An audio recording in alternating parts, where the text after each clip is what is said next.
안녕하십니까, 김대한입니다. 오늘도 구독자 여러분들의 그 질문에 대해서 답변 드려볼게요.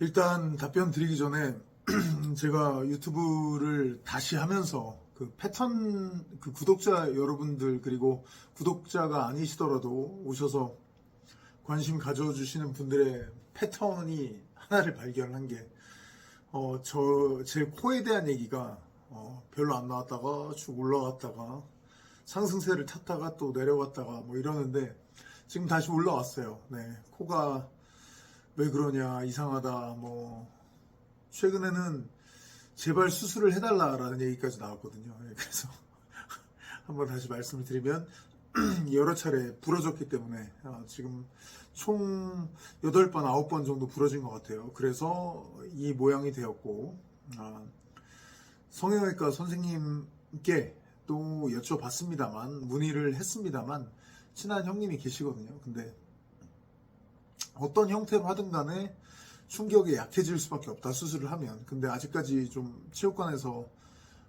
제가 현역 복귀를 하지 않더라도 어쨌든 프로 선수나 아마추어, 세미 프로를 하는 제자들이 되게 많은데 저는 다 같이 스파링 하거든요. 그러다 보니까 제 스타일상도 코를 맞는 일도 빈번하고 그래서 아직까지는 수술 못하고 있습니다. 그렇게 좀 이해 부탁드리겠습니다. 네. 자, 이 얘기와 함께 출발을 하면 맥스 할로웨이 선수의 그 스탠스 전환이라든지 뭐 이런 스위치 이런 것에 대해서 어떻게 좀 훈련을 해야 그렇게 좀 싸울 수 있느냐, 이런 질문을 주신 분들이 좀 많이 계셔가지고 거기에 대해서 한번 경기를 다시 봤는데, 최근에 맥스 할로웨이가 했던 경기, 저스틴 게이츠전하고 저 정찬성 관장님하고 했던 경기를 봤는데 생각보다 그렇게 스탠스 전환을 많이 안 하더라고요. 저도 좀 보면서 다시 한번 생각이 들었어요. 생각보다는 안 하는구나. 발을 되게 많이 움직이긴 하는데 사우스포로 많이 가지 않고 오소독스 상태에서 많이 움직이는 거구나라는 생각을 했고요. 그렇게 많이 전환은 안 합니다. 근데 할로웨이한테 좀 배울 만한 거를, 스탠스 전환에 관한 거를 좀 생각을 해보시면은, 킥을 차면서 스탠스 전환하는 거. 예를 들어 이렇게 발이에요. 왼발 오른발 있죠. 오른발 앞차기를 차고 제자리로 되돌릴 수도 있지만 앞차기를 차고 그대로 앞에 내려놓는 거죠. 그러면 저절로 사우스포로 전환이 되는 거죠. 그런 것들을 할로웨이가 써먹는 대로 해보실 수가 있겠고, 또 볼카노프스키와 경기했었을 때, 가장 마지막 경기 말고 그 전에 썼었던 건데, 볼카노프스키가 레그킥을 하고 하니까 다리를 들면서 왼발 들었다가 내려놓고 오른발 들었다가 내려놓는데, 다시 뒤로 내려놓는 게 아니라 오른발 들어서 앞에다가 내려놔서 볼카노프스키와 거리를 좁히면서 저절로 스탠스는 사우스포로 바뀌면서 상대방과의 거리는 좁히는 이런 모습도 나왔었거든요. 같이 써보시면 좋겠습니다. 다리 체크하듯이 들어주면서 이쪽 들어주면서 앞으로 가시는 거죠. 션 스트링랜드도 뭐 이 기술을 얼마 전에 그 파울로 코스타하고 했을 때 썼었죠. 네, 이런 것들을 할로웨이가 최근 경기에서 했던 것들을 써보시면 좋겠고, 덧붙여서 말씀을 드리면 스탠스 전환에 그치지 않고 맥스 할로웨이처럼 싸우는 것 자체는 굉장히 일단은 힘들다는 것을 말씀드릴게요. 물론 저도 체육관을 운영하다 보니까 제자들 중에 당연히 아마추어 시합 뛰는 제자들도 당연히 UFC를 굉장히 좋아할 거 아니에요. 프로 선수들도 그렇지만 근데 누구처럼 싸우고 싶고 이런 욕망들이 다 있는데, 대부분 그 사람처럼 싸우긴 힘들어라고 저는 답변을 할 수밖에 없잖아요. 제가 이상한 희망 고문을 할 수는 없으니까. 근데 할로웨이는 그 중에서도 참 힘든 스타일이에요.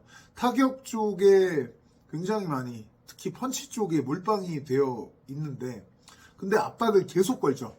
그 조제 알도라는 그 대가를 완전히 탈진하게 만들었을 정도의 고강도의 압박을 갖고 있어요. 근데 체력이 또 그만큼 좋아야 그런 압박이 가능하고요. 또 볼륨을 되게 많이 살려주잖아요. 개수를 많이 낸다는 얘기죠.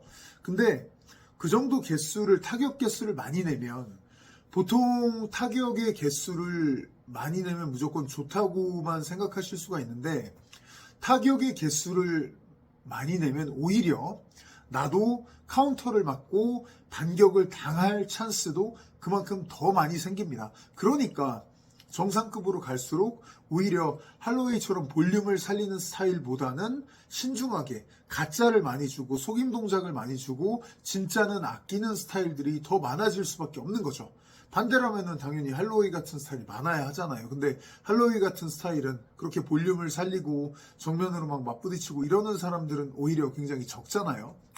그런 것들을 보시면 할로웨이는 그렇게 볼륨을 살리는 개수를 여러 개를 내는 그 운영 자체가 가능한 게 타격 실력이 어마어마하게 좋기 때문에 가능하다는 것을 좀 아셔야 합니다.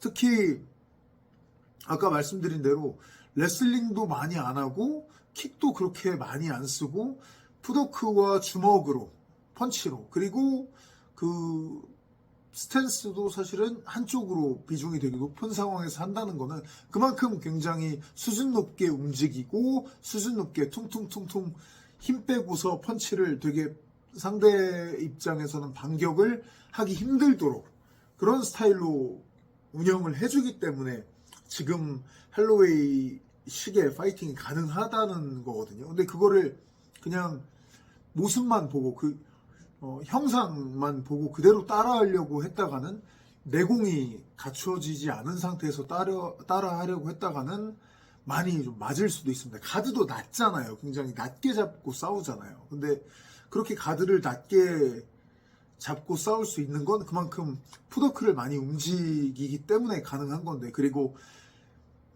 할로웨이 경기 보시면 가드를 내리고 있습니다만 상대방이 어떤 큰 공격 하다 싶으면 무조건 사이드, 약간 뒤쪽으로, 무조건 사이드도 아니에요. 일단 뒤쪽으로 빠져버리는 그런 모습을 많이 보실 수가 있거든요. 종합격투기 UFC의 옥타곤은 사각 링보다, 복싱이나 킥복싱의 사각 링보다 넓기 때문에, 그리고 각도 적기 때문에 백스텝을 활용하는 게 훨씬 더 용이해지거든요. 그런 점들을 많이 살려주는 거죠. 그런 눈에 보이지 않는 많은 스킬들이 갖추어져 있다는 건 할로웨이 정말 정상급이라는 것을 좀 생각해 보시면 좋고, 그런 할로웨이도 하지만 그렇게 기술이 수준이 높은데도 역시 상대들도 수준이 높다 보니 그 스타일로 용감하게 하다 보니까 꽤 많이 맞습니다. 어쩔 수가 없어요.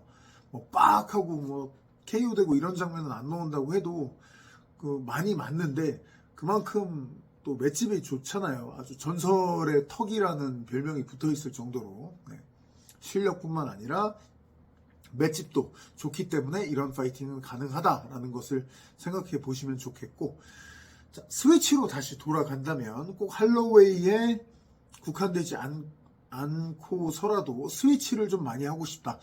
스탠스를 왔다 갔다, 왼손잡이와 오른손잡이를 왔다 갔다 하는 파이팅을 하고 싶다라고 생각을 하시면, 그건 저는 전에 다른 영상에도 말씀을 드렸지만 레슬링 스텝을 배우시는 것을 추천을 드립니다. 레슬링 스텝은 어차피 스탠스가 크게 의미가 없어집니다. 내가 왼발을 앞으로 냈는데 오른손잡이 자세죠. 이렇게 되면. 근데 상대방이 내 이 발을 잡으려고 들어오면 기본적인 방어가 이 발을 뒤로 뺄 수밖에 없어요. 그러면 저절로 왼손잡이 자세가 됩니다.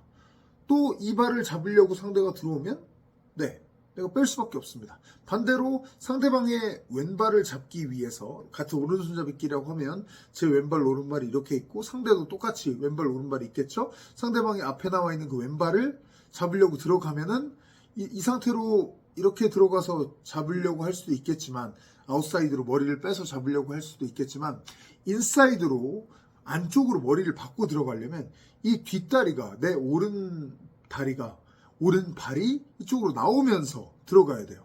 저절로 바뀝니다. 그레코 로마노로 가도 똑같아요. 내가 오른손으로 이렇게 서 있다가 상대방의 겨드랑이를, 왼쪽 겨드랑이를 내 오른손으로 파야 되겠다. 이 스탠스를 유지하고 팔 수가 없습니다. 이러면 팔이 먹히거든요. 오히려 상대에게. 이렇게 틀어주면서 상체만 트는 게 아니라 오른다리가 같이 오른발이 앞으로 나가면서 따라가 주면서 발은 이렇게 가고 제 상체도 가서 이렇게 파는 거거든요. 그래서 레슬링은 당연히 뭐 왼손잡이, 오른손잡이 개념이 있습니다만 왼손잡이든 오른손잡이든 계속 어떤 파이팅을, 어떤 자세를 선호하든 간에 그 스탠스 전환은 계속 일어날 수밖에 없어요. 그래서 저는 레슬링 스텝을 좀 많이 배우시고 거기에서 레슬링 스텝 막 움직이고 하시다가 거기서 자세만 좀 높아지는 거죠. 그러면서 가드만 높이는 거죠. 그러면서 저는 그 스텝 안에다가 타격을 얹으라고 말씀을 드려요. 그게 제 제자들한테도 얘기하는 가장 저는 빠른 방법이라고 생각합니다. 이걸 하는 사람들이 누구죠? TJ 딜라쇼나 도미닉 크루즈 같은 사람들입니다. 이 사람들은 원래 다 레슬러거든요.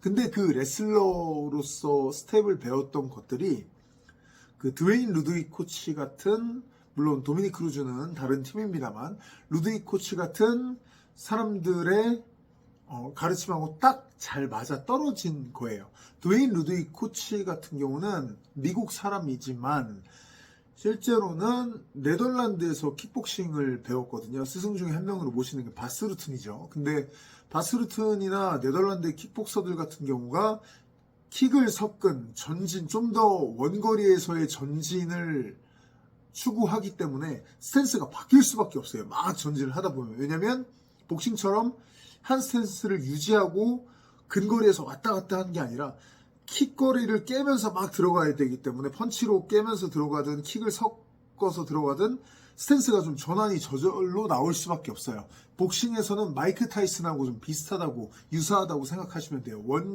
원리가 거의 똑같습니다. 네. 그런 점들을 생각해 보시면 레슬링 스텝으로 많이 출발해 보시는 게 저는 좋다고 항상 제 제자들한테도 추천을 하는 거니까, 있는 그대로 저는 말씀을 드리는 거니까 꼭 한번 해보시기를 저는 추천을 드립니다. 자, 오늘은 여기까지 하겠습니다. 감사합니다.